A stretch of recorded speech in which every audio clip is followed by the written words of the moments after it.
खुलुमबाय स्टुडियोआव दं आं भाग्यश्री बसुमतारी हिरिम्बा बाथौ थानसालियाव दिनै HSLC आरो HS आव उथ्रिसार जानो हानाय फरायसाफोरखौ बरायनाय हाबाफारि लादों।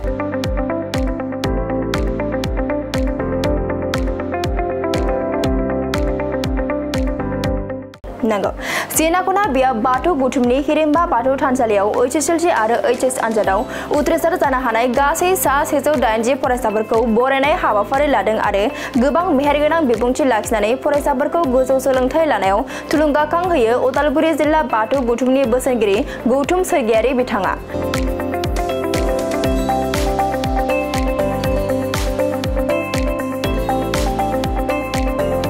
सेनाकुना बिया बाथौ गुथुमनि हिरिम्बा बाथौ थानसालियाव गौतमनि बिबानगिरि बिथांमोना गासै 27 गामि समाजनिफ्राय HSLC आरो HS आनजादाव सेथि, नैथि आरो थामथि मासियाव उथ्रिसारनो हानाय गासै 180 फरायसाफोरखौ बियाबनि थानसालियाव धोरोमनि बिबुंथिनि गेजेरजों थुलुंगाखां होयो।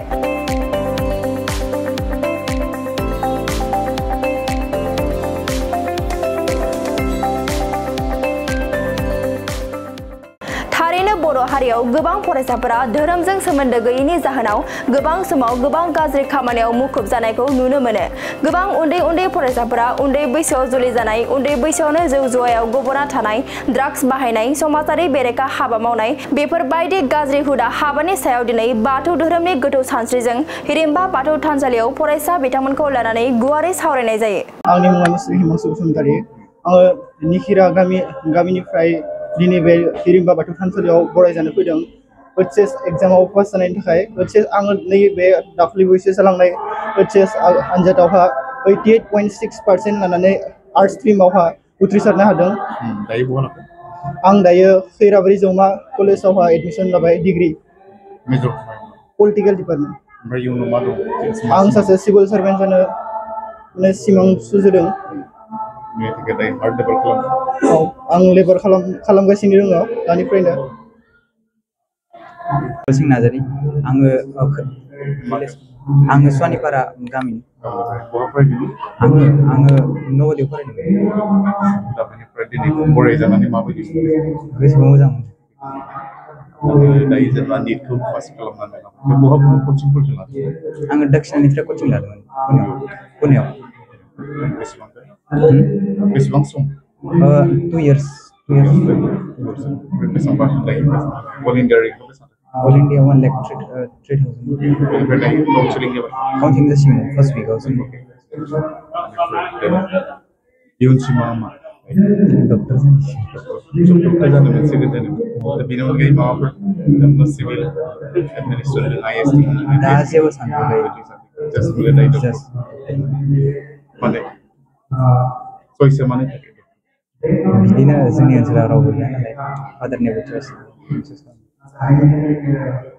गोबां लोगोफोरखौ बरायबाय नङा होमबा? बिथांमोननिसिम मा खावलायनो नों बिराद खस्थ' खालामदों।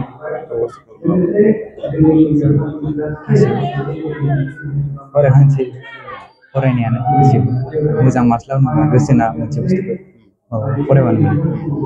दा नोंथांमोनहा बांसिन दिनै मबाइलखौ गोबां फरायसाफ्रा दिनै बाहायो। नोंनि बायदिब्ला मबाइलखौ बाहायनांगौ नाङा? आंनि बायदिबा बाहायनांगौ। मबाइलाथ' आंनि हेल्प खालामदों मबाइलाव। आंनि लेक्चार्स जि दंमोन माने नट्सफोर आं बेनिफ्राय खालामोमोन। ओमफ्राय आंनि कुइसन्स खालामोमोन आं मबाइलनिफ्राय खालामोमोन। अनलाइन जेबो कुइसन्सफोर मोनो अनलाइन खालामोमोन। बिदि बाहेरा जेबो एप्स ओरै गैयामोन आरो गासैखौबो आनइनस्टल खालामना लादोंमोन। माने इउजफुल एप्सफोरखौल' लाखिदोंमोन। ओमफ्राय मबाइल इउजेज आंनि मेक्सिमाम 2 hours टाइम। मोजाङै बाहायोब्ला मोजां फिथाइ मोनो बेखौनो सानो न'? खिन्थु गाज्रि बाहायोब्ला गाज्रि। मबाइलखौ बाहायनांगौ मोजांनि थाखाय। नोंथांमोननि चेनेलखौ आङो खुलुमनाय जासिहरग्रोबाय। दिनै जिहेतु नोंथांनि गथ'खौ बरायनो मोनबाय, नोंथाङाबो बेहाय बाहागो लाबाय, माबायदि नांदों गोसोखौ? आं माने बहुद गोजोननाय मोन्दों। आं उन्दैनिफ्रायनो मोनसे हबि दंमोन फिसाज्लाखौ समाज सिबिनो थाखाय। आं जेरैबायदि सासे मिउजिशियान समाज सिबिगासिनो दं, दा बिदिनो आं फिसाज्लाखौबो आं बेबायदिनो गावजोंनो थांना थानाय लोगोसे समाजखौबो गोजौ दैखांनाय हिसाबै समाजनि खामानि मावनायखौ आं लुबैयोमोन आगोलनिफ्रायनो। दा बेबायदि आंनि साननाय बायदि जादों आरो बहुत थेंकिउ गावखौनो सानना लादों दिनै जिहेतु दायो निटआव डक्टर फरायनो थाखाय माने खाबु मोनबाय दा बे बिफा हिसाबै माबायदि आं गोजोनदों बहुत गोजोनदों खारन ओजों एग्जाम होनायावबो आङो इसोरखौ आङो गोसोआवहाय लानानैहाय माने सानबाय थादोंमोन इसोरा जाहाथे बेखौ पास खालामनो हायो जिहेतु पुनेयावहाय एग्जाम जादोंमोन अब्ला आं थांदोंमोन थांनानै आं इसोरनि उनाव प्रार्थना खालामबाय थादोंमोन जे एग्जाम जोबजासिम जे बे गथ'खौ जेरैब्लाबो माने जोंनि ओनसोलाव सासे डक्टर जानानै सिबिनाय हिसाबै जाहाथे सहजुग मोनगोन बेबायदिहै आङो इसोरनि दहाय लादों दिनै जिहेतु बिथाङा माने खस्थ' खालामनानै माबा मोनसे फिथाइखौ मोननो थांगासिनो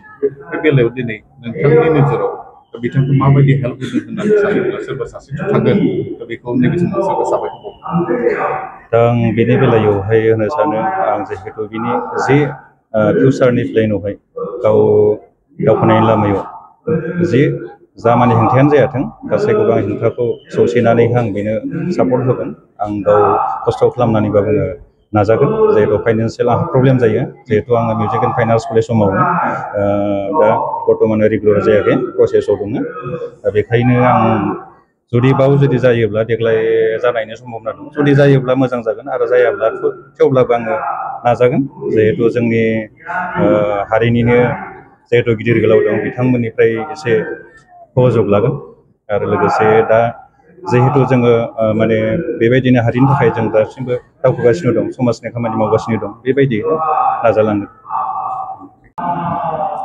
दिनै जों सिनाखना बेयाव बाथौ महासभाया बारलांनाय बोसोरफोरनि बायदिनो देग्लाय 2025 मायथाइनि मेट्रिक आरो हायार सेकेन्डारि फाइनालाव उथ्रिसार जानो हानाय गासै 164 फरायसुला फरायसुलिमोनखौ जोङो बरायनाय हाबाफारि लादों आरो बे बरायनाय हाबाफारिखौ बेखायनो लादों जोङो जाहाथे जोंनि बे गोलैसोनाय ओनसोलाव बेफोरबायदि हाबाफारिया जाहाथे बिथांमोना उनाव फरायनानै गावसोरनि माने गोजों मोनसे थांखिसिम सहैनो हायो दा बेनिनो जोङो थुलुंगा होनो थाखाय जोङो फेरलेबसे आर'नाइजों जों बरायनाय जादों आरो जों बेयाव ओरैबायदि मोनसे माने डिफारेन्स लाखियाखै आरोखि जोङो सेथि नैथि थामथि थाखोआव उथ्रिसारनो हानाय गासै फरायसुला फरायसुलिमोनखौनो जोङो बेयाव बरायनाय जादों आरो बेनि थांखिया बेनो जे जोङो धोरोम आफाद हिसाबै जोङो गासै धोरोमनि जोङो सुबुंखौनो बेयाव जोङो बरायनाय जादों फरायसुला फरायसुलिमोनखौनो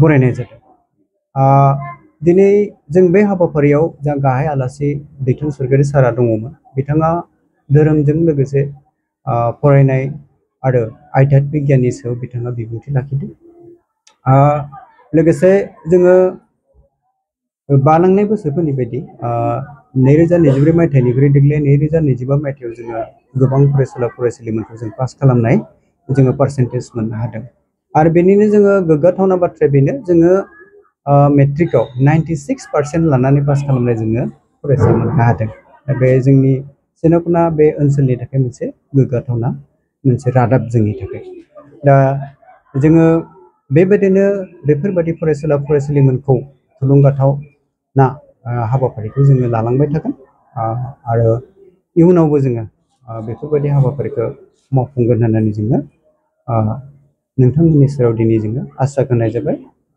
दा बेखिनिखौनो बुंनानै दिनैनि बे जोंनि जा फरायसुला फरायसुलिमोनखौ जिथु बरायनाय हाबाफारि बेखौ जोङो फोजोबनाय जाबाय हायार सेकेन्डारिनि जि फरायसाफोरखौ बरायनाय हाबाफारियाव जिहेतु आलासि महरै बाहागो लाफैबाय दा बिथांमोननि थाखाय मा मेसेज दं